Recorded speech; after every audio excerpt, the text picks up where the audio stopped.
Magandang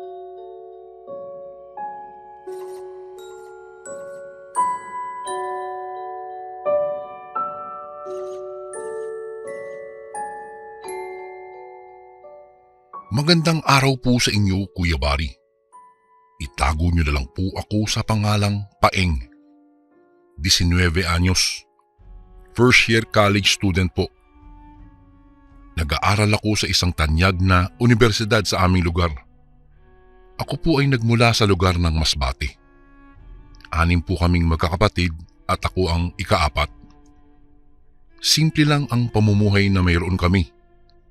Isang guro sa pampublikong paaralan sa high school ang aking ina, samantalang sundalo ang aking ama. Kung kaya't 3 beses sa isang taon lang namin siya nakikita.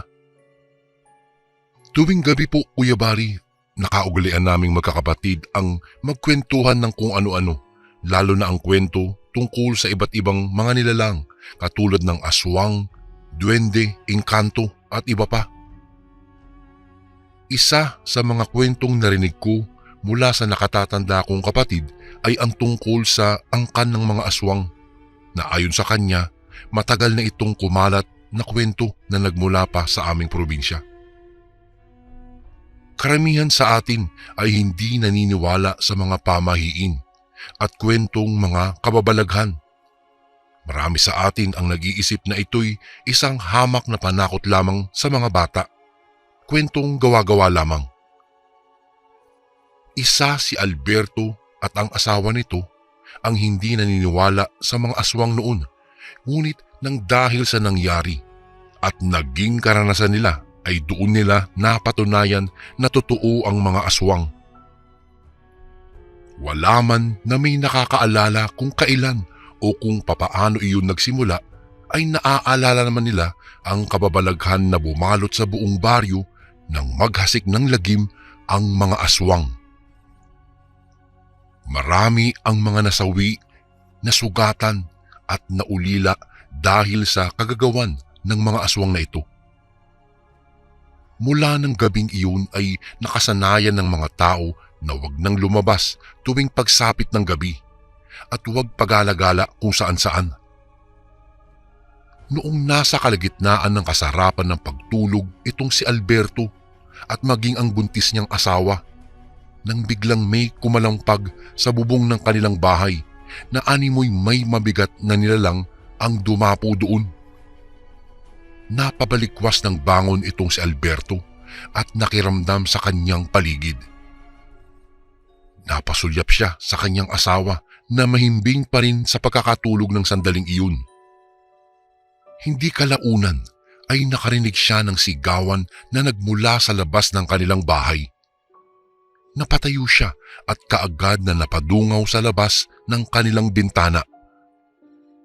Bahagya pang nangunot ang kanyang noo nang makitang nagkakagulo ang mga tao sa labas, pero iisa lang ang nasa isip niya.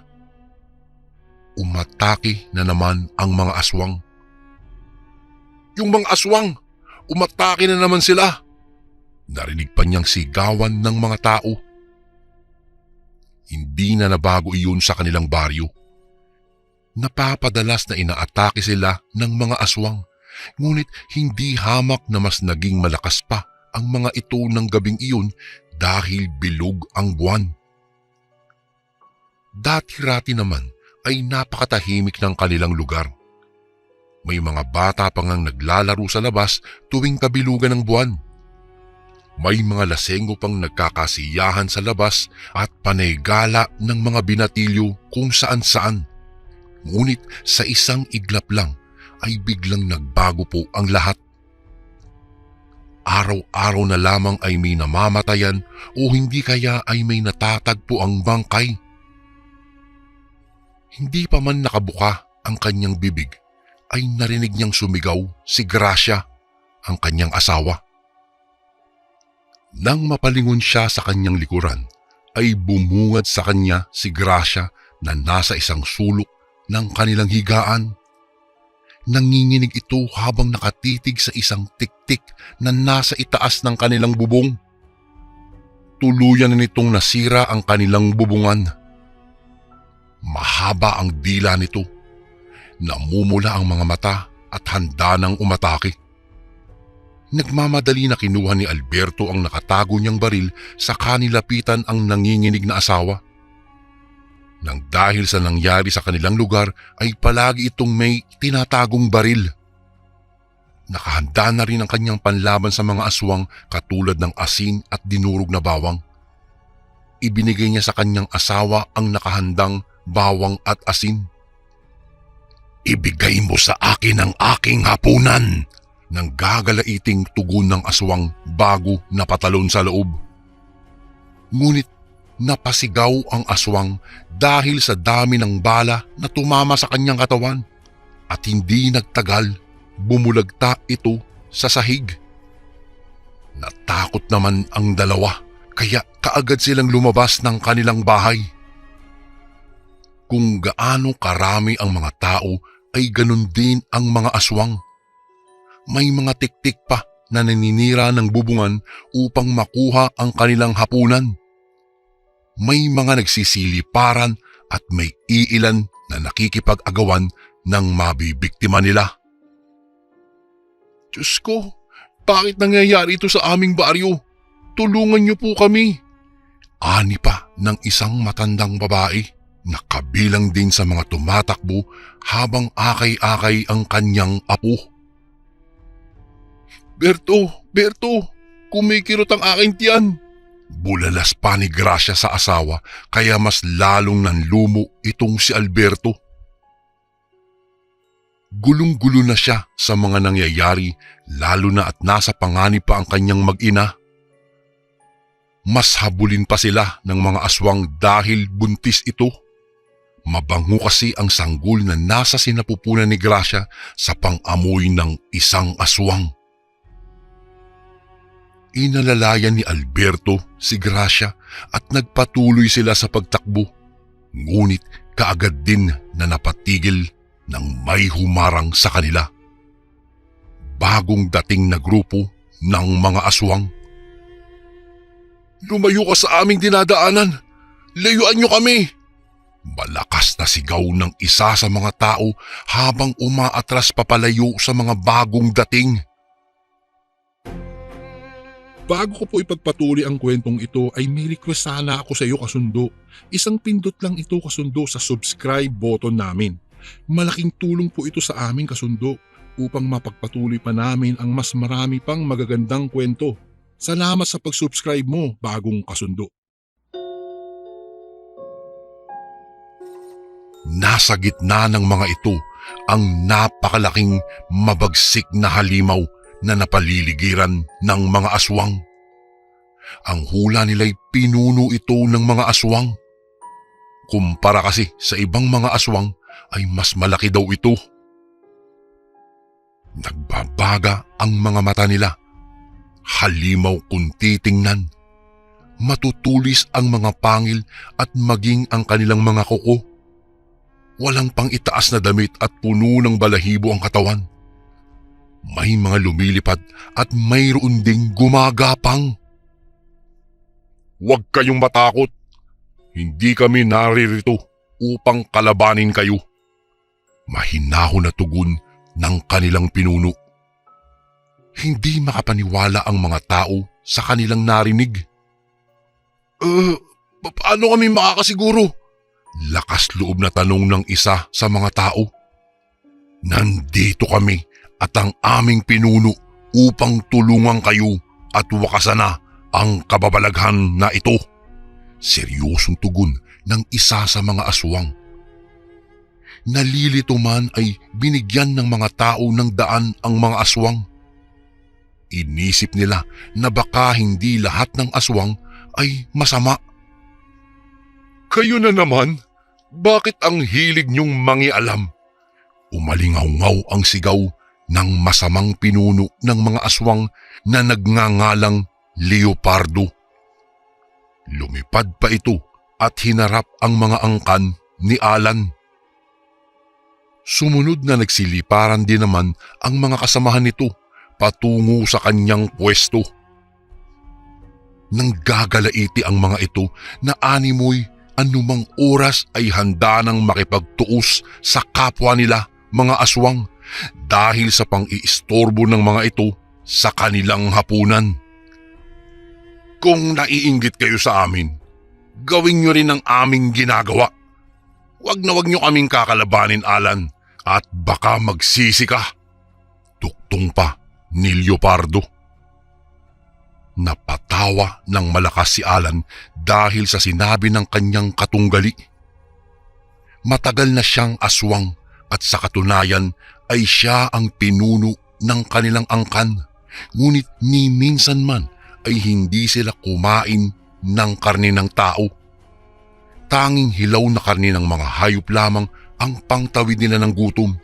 Hindi katulad ng kabilang grupo na nabubuhay sa karne at dugo ng mga tao.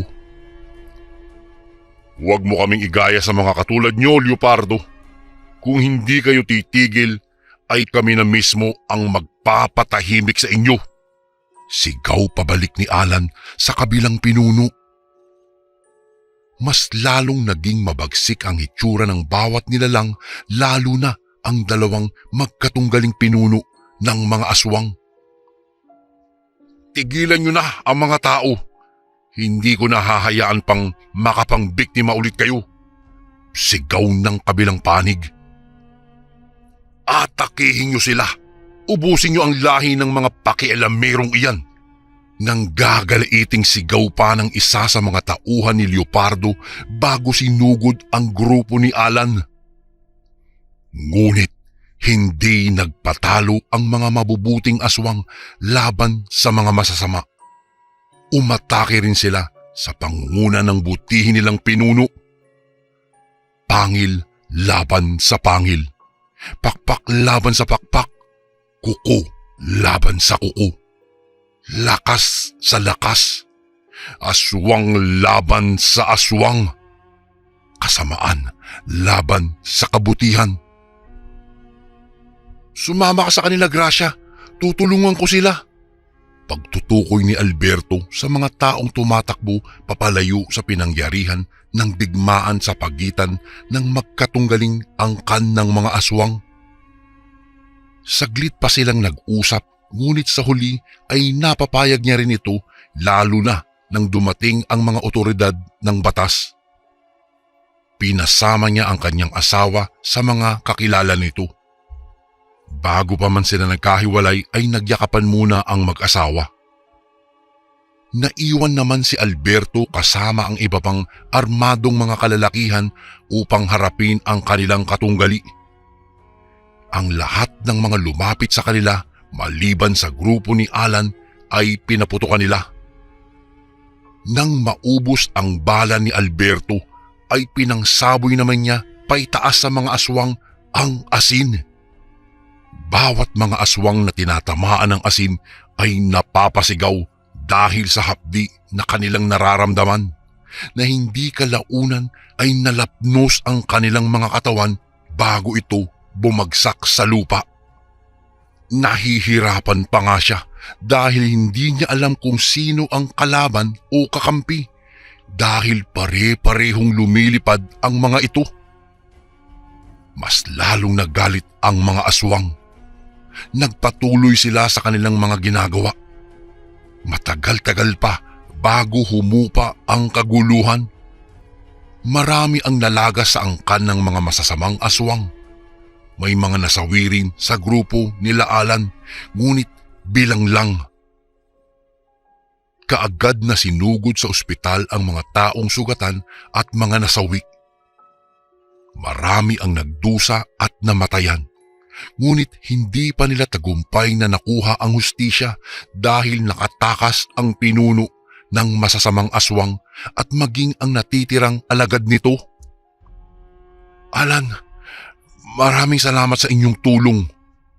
Walang tigil na pagpapasalamat ng kapitan sa pinuno ng mga aswang. Pinaunlakan pa ang mga ito ng paanyaya na maaari silang manirahan sa baryo kasama ng mga tao, ngunit tinanggihan ito ni Alan.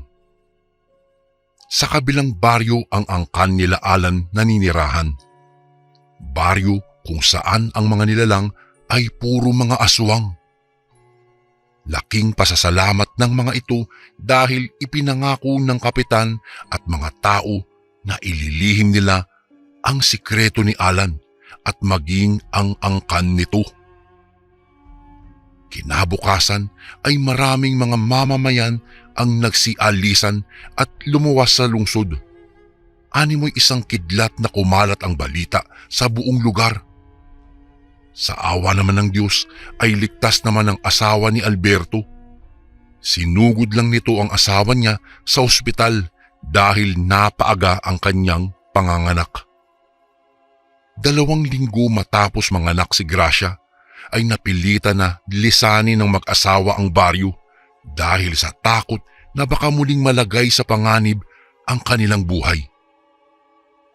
Ilang buwan ang lumipas hanggang sa dumaan ang maraming taon, ngunit hindi na muling nagparamdam pa sa kanila ang kampon ng masasamang aswang. Naisip nila na baka tuluyan ng lumayo at sumuko na ang mga ito. Magmula rin noon, hindi na rin nila nakita pa ang angkan ni Alan. Doon po nila napagtanto na hindi lahat ng aswang ay masama. May iilan din na mabubuti katulad ng angkan nila Alan. Ganoon pa man ay hindi dapat basta-bastang magtiwala. Sabi nga nila, huwag husgahan ang isang libro base sa pamagat nito. Kuya Barry, dito na po nagtatapos ang kwentuhan naming magkakapatid.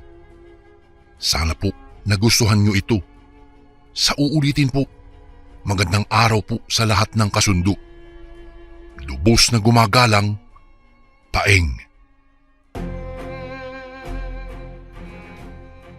And again, maraming salamat po mga kasundo. Don't forget to subscribe and i-click nyo lang po yung bell na button para updated po kayo sa mga upcoming videos namin na paparating. Maraming salamat po ulit. God bless and ingat po lagi dyan. Ito po si Kuya Barry at ako ang sundo.